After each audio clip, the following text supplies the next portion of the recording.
I don't know if you saw on my Facebook page and my Instagram account yesterday, but I posted a little survey that I did, and it was about asking parents. So about 3 weeks ago I did this survey asking parents on Instagram if they had talked to their kids about pornography, and ironically 50% said they had and 50% said they hadn't.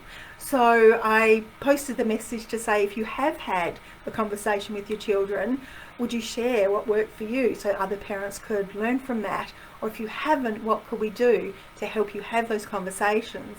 And we had a couple of answers, and thank you for the people that did comment, because Facebook being such a fickle thing, it's the comments and things like that that put it in front of more people. So thank you for doing that. And there was some great information, and thank you to the lady, Philomena, who said that she used my books. That was very good promotion, thank you. And it made the conversation easier.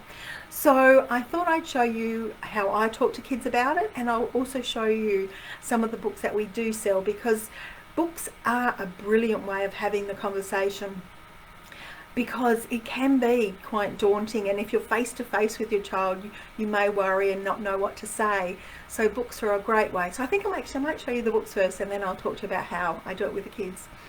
So this is a book that we've just come to get, actually.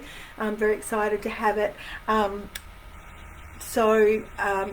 Kerry she teaches sex education in Canada, and I've been following her page for quite some time, so I was really excited when she brought out a book.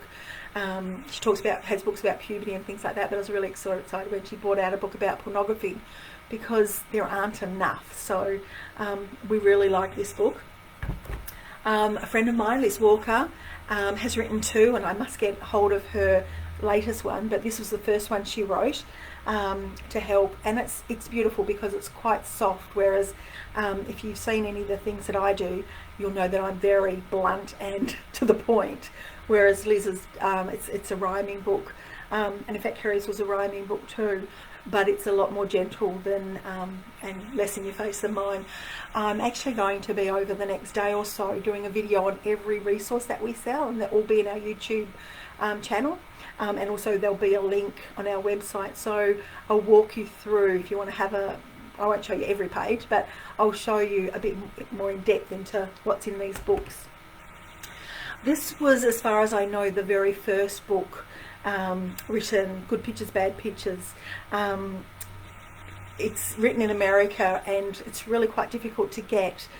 She has done a Good Pictures, Bad Pictures Junior, which I'm trying to get my hands on, but unfortunately with Amazon at the moment, things out of America are quite hard to get your hands on. But what I like about this one is it goes into the brain science. It's very wordy, and so I recommend this one, even though I said in the thing this is for 6 to 10-year-olds. I recommend this book for 9 to probably 13-year-olds, but it's wonderful because it gives lots of strategies, and like I said, it's the brain science stuff that the kids love. And then there's the one that I wrote, and I wrote this one because I needed a resource to help talk to kids, because I was coming up in class with so many kids that were watching porn. And so when issues come up, I go, oh, I need a resource for that. Oh, I'll write one. And then if I need it, hopefully other people will do it. So when I was researching this book, I actually typed in Minecraft into YouTube, and you may have seen the video. In fact, I might put the link I'll put it above. Yeah, I've got to think where I am. I'll put it in the notes above. If you want to go and see I typed in Minecraft into YouTube, and then all of this terrible stuff came up. So I used that in the book, and basically when I'm talking with children, I don't call it pornography. I call them either private pictures or private movies, up until about 10 years of age. And I recommend that, in fact I believe that we need to start this, and this is why I put in the title. I believe that we need to start talking about pornography from the age of 6. So this is for 6 to 10-year-olds. And basically he's watching YouTube, he sees something that he doesn't like, but he has this nightmare, And then that night, he goes and, in the morning, he goes and tells his mum how he was feeling. And his mum doesn't growl at him. And that's when I'm working with children, kids tell me that they won't tell a parent that they've seen pornography for fear of getting into trouble or having the device taken away. And in fact, I was in a school here in Perth, just an average school. I had 32 7-year-olds, and of the 32 7-year-olds, because I do this as part of the public and private lesson, and we brainstorm, where might kids see private pictures or private movies? You know, the kids always say YouTube. YouTube's one of the first ones that come out. I had a child tell me I'm on a plane, and then 2 weeks later I was on a plane sitting next to a guy watching Game of Thrones. So when I looked over and he's, you know, I thought, oh gosh, that child must have seen that, because where did that come from?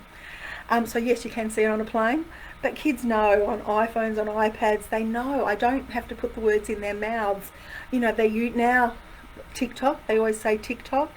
I was in a school with 5-year-olds, and I had a little girl put up a hand and say, oh, Snapchat, miss? And I said, sweetie, you're 5. How do you know about Snapchat? Oh, my 14-year-old sister's using it. Obviously for sending nudes, because how did a 5-year-old know that you could see private pictures there? But this particular class that I was in, after we've brainstormed where you might... Oh, and the other one, I must tell you this, because I've seen loads of cyber experts talking about filters and this, that and the other, and when just about every class that I've done this in recently, a child says the grandparents' house, because kids might have filtering at home, but grandparents don't have filtering systems. So that was a real eye-opener too. So I needed to tell you that, because yeah, kids are honest and they just tell me stuff. But back to this class. So I've got 32 7-year-olds, and we've brainstormed where you can see them. At the end of the lesson, I'm standing in the doorway, and I'm saying to the kids, okay, thanks for coming, you know, I hope you learnt heaps, off you go, I want to go and get a cup of tea. 8 children of the 32 stayed behind, and when I said to them, come on, go, I want a cup of tea, no miss, we need to see you. Each child came up to me individually and said how they had seen pornography on YouTube. Not one child had told a family member, or even an adult, but you know, here was this nice lady talking about this stuff, so I got to hear all about it. And when I said, well, why haven't you talked to somebody on your safety team, because this particular school gets me in quite a bit, so the kids are very, you know, au fait with protective education. And they said, oh no, you know, my mum will take my iPad away, or I'll get into trouble, or you know, they're embarrassed, and sometimes they don't know how to talk about it. And so this is why this language is so important. So, and it's not just about pornography. If children see horror, violence, see, you know, rude words written, it's any sort of cyber trauma that we need to tell them. If you see stuff, I'm not going to ban you, but I need you to come and tell me. So in the story, the little boy the next morning, after having that terrible nightmare, goes and says to his mum, oh, which side am I? This side. He goes and says to his mum, Mum, I was watching Minecraft videos, and I saw this awful video, and there were grown-ups with no clothes on. And the mum says, in the story, the mum says, have you got any questions? And he says, Mum, is that what sex is? If I'm doing this with 6-year-olds, I paraphrase and say, Mum, is that what grown-ups do? Because I don't want to talk to 6-year-olds about sex. But the mum says, no, that's not how Mummy and Daddy treat each other. Those people are actors. In fact, they're very bad actors. I don't say that in the story, but you know what I mean. But my worry is, when 88% of pornography is violence against women, I don't want children seeing that stuff and thinking, oh my God, my family is doing that. So I wrote this story to be able to have this conversation in a really sensitive way. So the mum doesn't go off her brain. She doesn't take the iPad away. They had this beautiful conversation. He goes back to school the next day and says to the teacher, you were right, my mum didn't, you know, growl at me or take my iPad away. And so everybody lives happily ever after. But what I've done in the back of the book is I've given you all of this information about, you know, to state, you know, what to do, whether your child comes to you or whether you catch your child out. And there's lots of reasons why, the ways that children come across pornography. It might be they're looking it up. they've heard the word sex and what does that mean. Other kids might have shown them, but the first thing you need to do is to stay calm. Inside, you're going to be losing it, but even if you go, you'll stop your child. So stay calm, gather information, reassure your child they're not in trouble. So I've gone through exactly what I needed to say to the children in that book. But when I'm talking with children about pornography, the way that I do it is I call them private pictures or private movies. And we talk about, you know, like I said before, where might you see those sorts of pictures or movies or words. And, you know, gaming at the moment is, because of kids spending so much more time on technology, there's something called, I've got this amazing friend in the UK who is a cyber trauma expert, and it's called lollipop porn. And they're putting, when kids are playing Fortnite and things like that, people are sending them this porn through Discord and stuff like that. So I need you to be able to talk to your kids about this sort of stuff. So what I do with kids, you know, if they're on an iPad, I tell them to either shut it down or turn it over, and then I need them to come and tell you, show you what they've seen.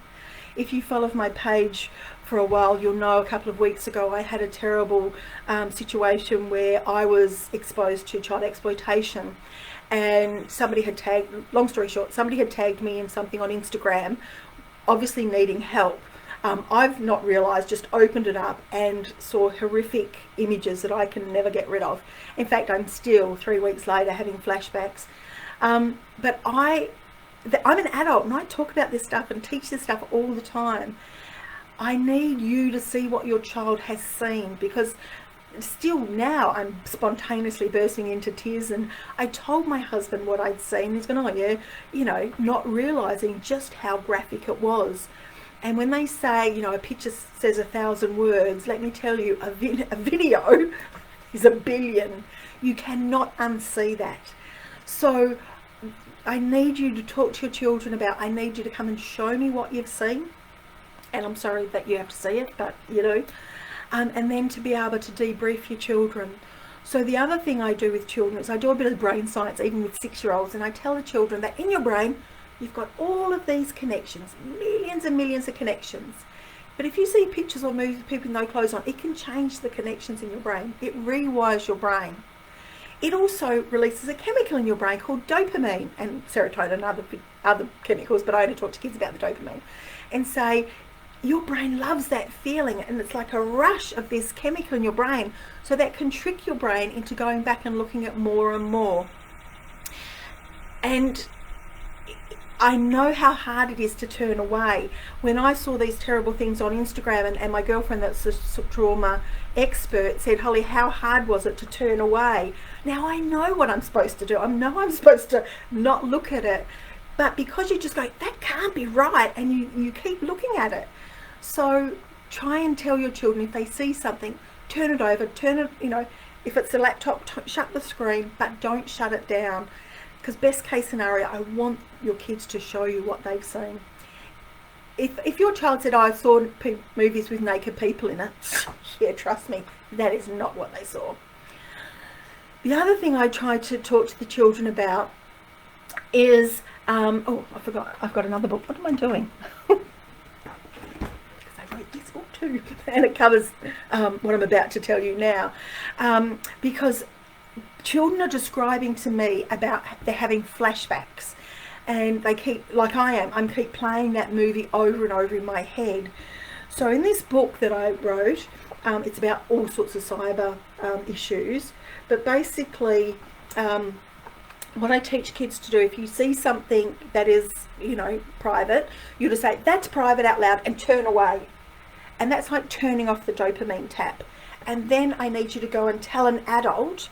But then I talk to them about trying to reboot your brain, and kids understand this language. So I talk about, you know, if that picture pops into your mind, I need you to close your eyes. I need to make a picture in your mind. Imagine something that you like to see or you like to do. So it might be rainbows or unicorns or rainbow unicorns or Lego or whatever the kids like. But every time that comes into your mind, please, kids, don't, you know, and if kids aren't able to discuss it with you, it makes the whole process so much harder, and they will keep reliving that. And you know, having lived this experience myself just recently, it's made me even more determined. As horrible as it was, it's made me even more determined. And you'll notice that I talk about pornography just about every post, but it's because of the impact that it's having on our children. And we have to have this conversation from the age of 6 at the latest. I've had parents disclose to me at parent workshops how even their 3-year-olds have been exposed to pornography on YouTube. I had a mum telling me, it was before Christmas a couple of years ago, and she was telling me how she was cooking the dinner while her 3-year-old was sat next to her on the kitchen bench, and she was watching Christmas clips on YouTube, and something about Santa's sack came up, and there were no toys in Santa's sack. How does a 3-year-old process that? The mum was shocked, you know, and so it's hard. I'm not kidding you. But you know, if you say to even a 3-year-old, if you see pictures or movies with people with no clothes on, come and tell mummy. I had a mum tell me how her 5-year-old was on the couch watching ballet on YouTube. And when you're a mum, she was cooking the dinner, and when you're a mum, you've always got one ear out. So she hears these inappropriate noises, races over, looks over the lounge. Her daughter is watching 2 men, 1 woman, going for it on the iPad. The mum has freaked out, grabbed the iPad off the child. What are you looking at that for? You can't look at that. Get to your room. The little girl was traumatised by what she saw and by her mother's reaction. The mother said, Holly, and this was after a parent workshop, she said, if I had have had this 2 weeks ago, you know, I'm so glad I've come now, but I could have said, that's grown-ups doing private things, sweetie. If you see things like that, come and tell mummy, and I won't get cross. I said, it's not too late. Please go back and have that conversation with your child, because she'll still remember it. Because when she came tiptoeing out of her bedroom after it all happened, and it was never talked about, if that child ever sees anything else, she'll never tell a parent, because she knows how her mum's going to react. So, yeah, I hope this was useful. Thank you for, 33 people. I've never had that many. Wow. Yeah, please share this if it's been helpful. I'm also going to put the links to the books and the link to that YouTube clip about Minecraft for you just to go and have a look at that. Some parents, and I'm not, you know, saying don't let kids go on YouTube, because that's not realistic. But I do educate parents to, I encourage parents to sit down with their children, and you know, if you have to watch funny cat videos or unboxing, then that's what you have to do for 20 minutes or whatever. But there is so much content on YouTube, and even YouTube for kids isn't 100% safe. So thanks for watching, stay safe, and I plan, and call me out if I haven't, but I plan to do much more of this, because yeah, I just want to help parents have conversations with their children that we need to have. Thanks for watching, bye.